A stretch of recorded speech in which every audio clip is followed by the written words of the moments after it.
Police स्टेशनमध्ये ही केसचे allegations असे होते थोडक्यामध्ये की मिस्टर एस के अग्रवाल आणि मिस्टर विशाल अग्रवाल यांनी त्यांच्या ड्रायव्हरचं किडनॅपिंग आणि अबडक्शन केलं असे त्यांच्यावरती आरोप होते।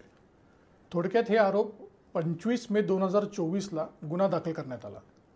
आमची भूमिका अशी होती की 19 मे 2024ला जेव्हा घटना घडली त्याच्यानंतर ह्या व्यक्तीला म्हणजे ड्रायव्हरला जो फिर्यादी आहे या केसमध्ये येरवडा पोलीस स्टेशननी 11 ते 12 तास चौकशीसाठी बसवून ठेवलं होतं।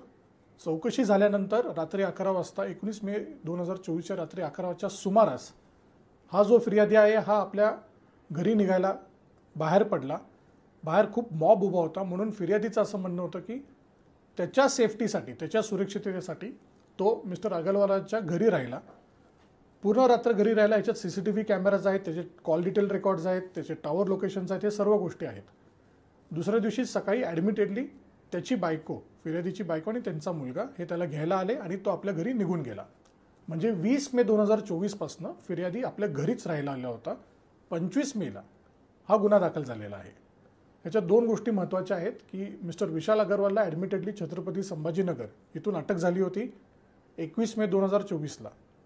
त्यांचा याच्यात काही संबंध नाही, ही ॲडमिटेड पोझिशन आहे। मिस्टर एस के अग्रवाल 20 मे 2024 पासून 25 मे 2024 पर्यंत कंटिन्युअसली इन्व्हेस्टिगेटिंग एजन्सीजच्या कस्टडीमध्ये सारखे असायचे 10-10, 12-12 तास दिवसातनं, कारण चौकशी चालू होती।